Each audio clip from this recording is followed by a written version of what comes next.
Hola, bienvenidos a Mater Fátima y Frisidim. Nos encontramos ahora en este itinerario ya finalizando, ya estamos dando pasos muy hermosos para concretar, completar nuestro camino. Hoy es día 27 de la meditación, pero ante todo cambiamos de etapa.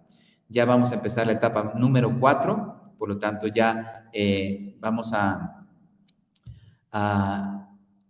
conocer ahora el Sagrado Corazón de Jesús. Ya hemos conocido un poquito, lógicamente, de María Nunquam Satis, nunca se hablará lo suficiente.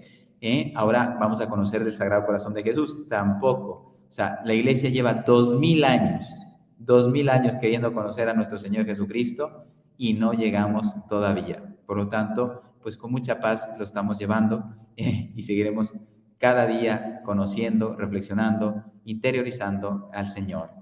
Bien, ¿cuáles son los objetivos de esta cuarta etapa? Primero, San Agustín decía, que yo te conozca, Señor. Señor, que vea yo quién eres tú, decía San Agustín. Nuestro Señor Jesucristo nos dice, esta es la vida eterna. O sea, ¿quieres ir al cielo? Escucha esta frase. Que te conozcan a ti, único Dios verdadero, y a tu enviado Jesucristo, con todo lo que implica. Si yo conozco a Jesucristo, pues me pongo a hacer todo lo que Él pide, su voluntad. Pero este es el cielo. Sí sabemos cómo llegar al cielo. Lo único que tengo que hacer es ponerlo en práctica. El hombre Dios es lo que vamos a conocer, a Cristo como hombre verdadero, como Dios verdadero, plenitud de gracia, de gloria infinita, tiene derechos soberanos sobre mí, sobre nosotros. Hemos renunciado a Satanás en las semanas pasadas, al mundo, y queremos tomar a Jesucristo. Entonces te das cuenta, es el primer punto. Segundo, queremos conocer la vida interior, las virtudes, el ejemplo, la predicación, etcétera. ¿Qué es lo que Cristo pide que hagamos? Primero lo quiero conocer a Él, y después, ¿qué es lo que Él pide? Podríamos decir la espiritualidad, la mística, y luego después la moral, ¿no? ¿Qué nos pide? ¿Cómo me pide que me comporte? Bueno, pues en esto estamos trabajando. Un conocimiento que se haga experiencia. No sirve de nada conocer si no se vive. Todas estas cosas que estamos haciendo, meditaciones, todo, novenas, todo lo que se hace en Mater Fátima, propone, busca que tengamos una experiencia del gran maestro, porque él nos establece una vía espiritual, un camino espiritual para poder conquistar el cielo. San Luis María Griñón de Montfort pues nos dice que ese es el camino y nos pide que en esta etapa seamos de forma especial muy dóciles al Espíritu Santo, que vayamos muy cercano al Espíritu Santo en nuestra vida. Bien, el pasaje es de Juan, el capítulo 1, solamente voy a leer un parrafito. Ustedes saben que ese capítulo es, bueno, todo un tratado de teología impresionante, de lo más sublime creo que podemos tener en la Sagrada Escritura, ¿no? Y lo escribió el más joven, el corazón más puro. Entre más puro sea el corazón, más nos vamos a acercar a Dios. En el principio existía el Verbo, y el Verbo estaba junto a Dios, y el Verbo era Dios. Él estaba en el principio junto a Dios. Por medio de Él se hizo todo, y sin Él no se hizo nada de cuanto se ha hecho. En Él estaba la vida, y la vida era la luz de los hombres. Y la luz brilla en la tiniebla, y la tiniebla no la recibió. El Verbo era la luz verdadera, que alumbraba a todo hombre, viniendo al mundo. En el mundo estaba, y el mundo se hizo por medio de Él, y el mundo no lo conoció. Entonces, es muy profundo, pero también muy duro. Es Dios, estaba con Dios, todo fue creado por Dios Padre a través de Él. Él viene al mundo, se encarna, es la luz que viene a iluminar al mundo, las tinieblas no le reciben. Los suyos le rechazan. Es durísimo para nuestro Señor. Palabra del Señor. Gloria a ti, Señor Jesús. Bueno, vamos a seguir de la mano de San, bueno, pues, ¿por qué no? Algún día podría ser reconocido en sus virtudes. Yo no lo conocí personalmente, Arroyo Marín. No sé si fue virtuoso o no. Teólogo, como pocos, De los actuales, yo creo que lo mejor. no sé, no el mejor, pero de lo mejor, seguro. Vamos a conocer un poquito la Santísima Trinidad. Lógicamente no se puede abarcar, pero necesitamos conocer y profundizar un poquito más en la Santísima Trinidad, porque es el centro de nuestra fe. Fíjense, yo aquí hago una reflexión que tendríamos nosotros vivirlo cada vez más, para que la Iglesia también lo potenciara como institución más. O sea, si la Santísima Trinidad es el misterio central de mi fe, la solemnidad de la Santísima Trinidad tendría que ser la más importante, más que Navidad, más que Pascua, porque es Dios. Estamos celebrando al Dios uno y trino. Yo no sé si más fiesta o no, pero tendríamos que parar el mundo y ese día celebrar la solemnidad de la Santísima Trinidad, porque es el centro. Por un lado estoy celebrando el nacimiento de Cristo y por el otro la victoria de Cristo sobre la muerte, la redención, pero ¿quién hizo todo? La Trinidad. Es también el centro de la vida cristiana. Es una fuente de luz, es una fuente y es luz para nuestra vida. Y así se iluminan también otros misterios que están contenidos en la revelación divina, y así sabemos que solo con la razón humana nunca hubiéramos llegado a comprender. Si Cristo no se revela como trino, un Dios y trino en personas, la mente humana nunca lo hubiera ni sospechado. Dios ha hablado a los hombres de forma gradual y progresiva, más o menos casi 2000 años antes de Cristo, con Abraham empieza, 1800 años más o menos, y llevamos 2000 años de cristianismo. Fíjense si es gradual y progresiva. Él envió a su propio Hijo. Hasta ese momento, ya el velo se abre totalmente. Señor, muéstranos al Padre. Felipe, no me has visto a mí. Si me ves a mí, estás viendo al Padre. Yo soy el rostro del Padre. Yo te muestro al Padre. Basta que me veas y creas en mí. Entonces, Dios Padre engendra al Hijo en el eterno de su existencia, y de ambos, en ese amor que se tiene, procede el Espíritu Santo. Un solo Dios en tres personas. Cada una de ellas es enteramente Dios, ¿sí? Por eso es un misterio que no podemos entender. Aquí fíjense que tenemos un trino. Aquí tenemos tres personas, pero Jacinta tiene 7 años, Lucía tiene 10, Francisco 9 en esta foto. Entonces, no son lo mismo. Ni son la misma cosa, ni están juntos, pero no unidos. O sea, no son una misma cosa. Entonces, aquí está muy claro el misterio de la Trinidad, cómo tres personas, esta, fueran Jacinta. No, pues no, porque Francisco no es Jacinta, es su hermano, y Lucía es su prima, o sea, no tiene nada que ver, no es Jacinta. Es muy, muy fuerte, muy bello. El Concilio de Letrán nos dice, el Padre es quien engendra al Hijo, el Hijo es quien es engendrado, y el Espíritu Santo es quien procede. Pero también el Concilio de Toledo, son 3 concilios los que voy a leer ahora. Parecen simpáticas, pero son muy profundas estas. El que es el Hijo no es el Padre. Y el que es el Padre tampoco. O sea, no dice tampoco, no es el Hijo. Ni el Espíritu Santo es el que es el Padre o el Hijo. Cada uno es una persona distinta, sin dejar de perder, o sea, no pierde la divinidad. Y después nos viene el Concilio de Florencia. A causa de esta unidad, el Padre está todo en el Hijo, todo en el Espíritu Santo. El Hijo está todo en el Padre y todo en el Espíritu Santo. El Espíritu Santo está todo en el Padre y todo en el Hijo. Pues sí, pero ¿cómo? No son lo mismo, no deberían ser lo mismo. Lo son. La misma unidad, pero con diversas personas.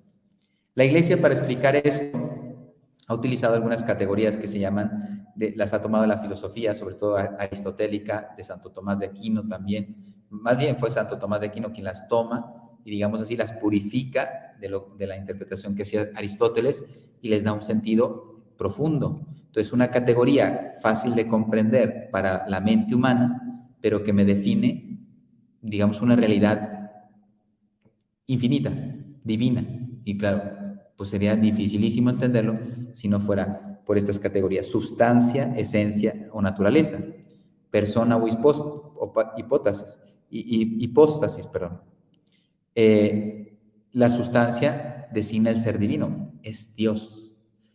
La persona o hipóstasis es la distinción que hay entre las personas y la unión que hay con Cristo y la naturaleza humana. La relación designa el hecho de que hay una distinción, pero también hay una comunicación, una comunión, ¿sí? La esencia de Dios es el ser mismo. Él no necesita de nadie. Su ser, Él está completo en su ser. Yo no, fíjense, yo, pues mi ser, no sé, mi memoria falla más o menos, etcétera. O sea, mi ser no está perfecto. Envejezco. ¿Por qué? Porque yo no tengo la plenitud del ser. Y bueno, ya mi memoria falla, no sé, mi enfermedad, porque voy a empezar a tener añitos. Normal que el cuerpo se deteriore. Pero el ser es participado de Dios a mí. Entonces, sabemos mejor de Dios lo que no es a que lo que es, pero sin embargo, porque todo es trascendente, rebasa nuestras capacidades y por eso y conceptos humanos. O sea, lo que yo puedo captar de Dios, pues es poquísimo en comparación con lo que Dios es. No, prácticamente no capto nada, ¿sí? Comparado con lo que Dios es. Y yo entonces, ¿por qué yo capto a Dios? Porque Él se reveló. Él se reveló, Él me dijo lo que era. Entonces sí le entiendo por fe, le entiendo qué es, pero yo no podía llegar a concluir que era trino. Y todo entonces, ¿cómo lo captamos? Por analogía. Ya les dije, por la semejanza, me acerco a Dios, entiendo las virtudes de Dios, por ejemplo, pero Dios es humilde, pero en grado infinito. Yo puedo ser humilde, a ejemplo de Cristo, forma analógica, ¿no? Me parezco a Dios en lo humilde, porque practico la virtud de la humildad, pero la desemejanza infinita. Entre un hombre y Dios, pues el abismo es infinito. La separación más que abismo. Santo Tomás nos dice que Dios es el ser subsistente por sí mismo. Su esencia y su existencia coinciden, ¿no? Su ser es su esencia. Entonces, en cambio yo no. Yo, por ejemplo, mi ser no llena toda mi esencia, ¿sí? Y mi ser es participado del ser de Dios. Por eso soy limitado. Yo no soy Dios. Y según ellos, según algunos teólogos, esto hace que Dios sea Dios. O sea, que Él es el ser en sí y su esencia son la misma, es el ser en plenitud y es capaz de dar ser a todo lo que nos encontramos, ¿sí?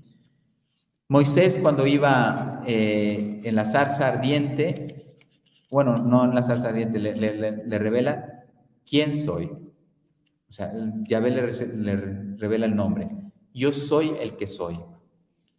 Santa Catalina de Siena tiene una experiencia muy simpática porque le dice el Señor, dice, ¿sabes, hija mía, lo que eres tú y lo que soy yo? A ver, esto es así como niño travieso, ¿no?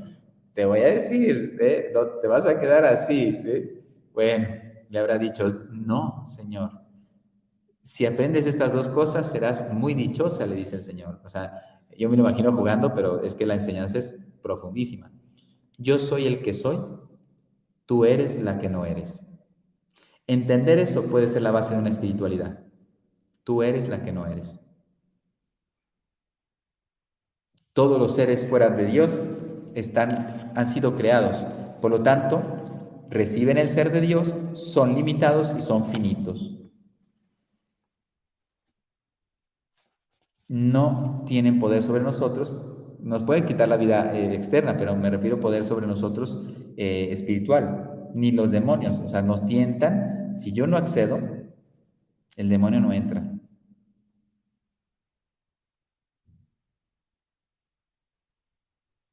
Solo Dios puede llevar al completo los anhelos del corazón del hombre. Recuerda que tu alma es espiritual, entonces las cosas materiales nunca les van a dar satisfacción.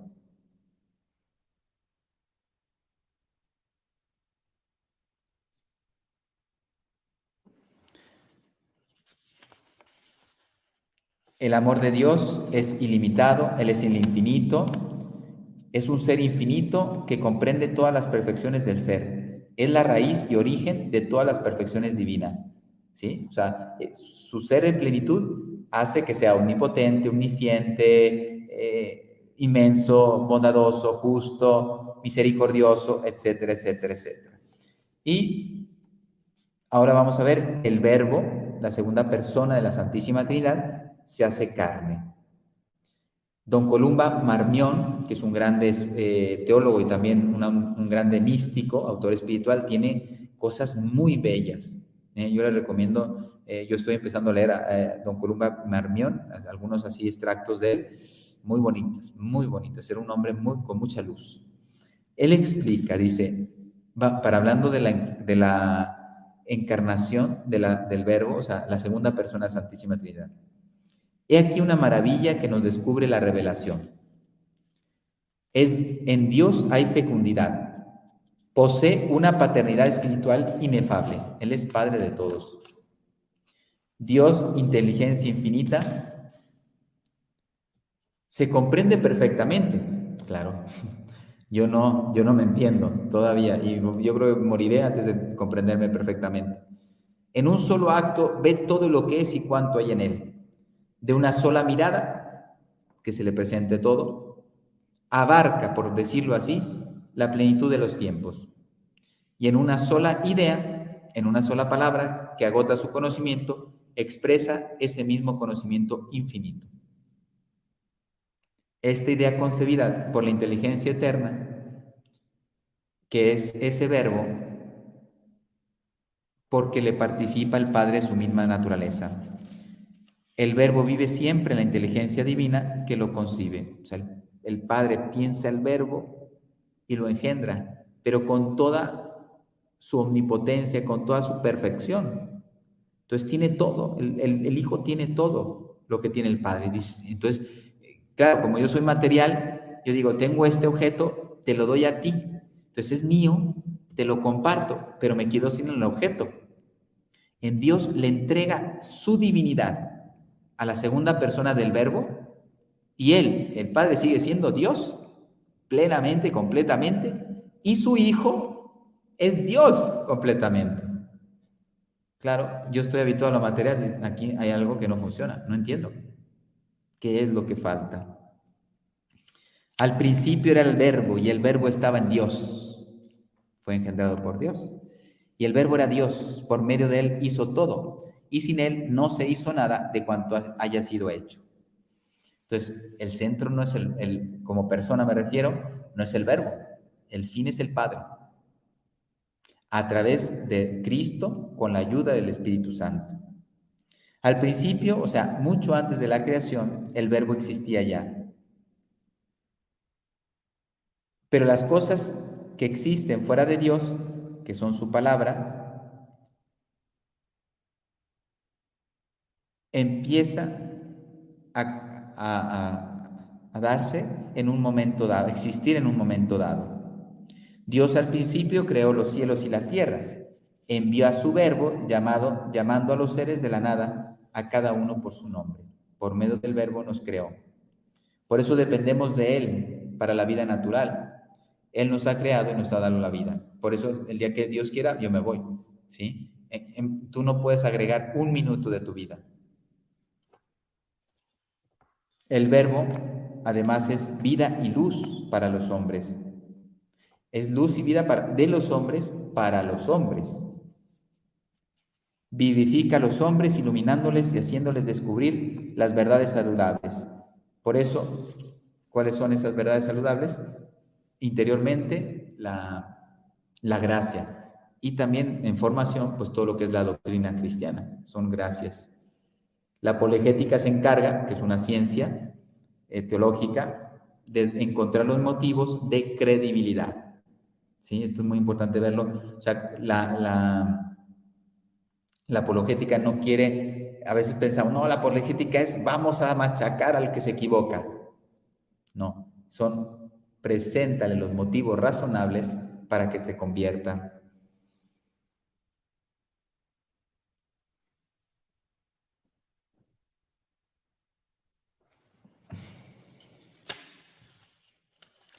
Razones por las que es razonable creer en la divinidad de Cristo. Primero, porque los evangelios son auténticos y esto históricamente está comprobadísimo. Ningún libro ha aguantado tantas críticas y tantos ataques a lo largo de la historia. También Jesucristo afirmó terminantemente que era el Hijo de Dios, o sea, lo dijo claramente, abiertamente, no hay que imaginarlo. Jesucristo demostró ser el Hijo de Dios con los milagros. Contra las leyes de la naturaleza demostró que Él era Dios. Si puede hacer milagros, no es por el poder de Belcebú. Belcebú no hace milagros, yo sí. Él destruye, yo construyo. Por eso Jesucristo demostró ser el Hijo de Dios con una serie de profecías que se cumplieron. Jesucristo demostró definitivamente ser el Hijo de Dios con su gloriosa resurrección. Ya ni la muerte le detiene. Por eso, ya voy a la frase del santo, dice San Felipe Neri, ¿cómo? El que es santo no lo entiende, pero nosotros que somos pecadores, dice, sí, yo sí lo hago. Dice, ¿cómo es posible que alguien que cree en Dios pueda armar algo fuera de Dios? San Felipe Neri. Y por último, pues Cristo es el mediador, el Señor, el amigo, el intercesor, el redentor. ¿Por qué? San Luis María Griñón de Montfort nos va a especificar muy bien. Porque Él es el único maestro que debe enseñarnos.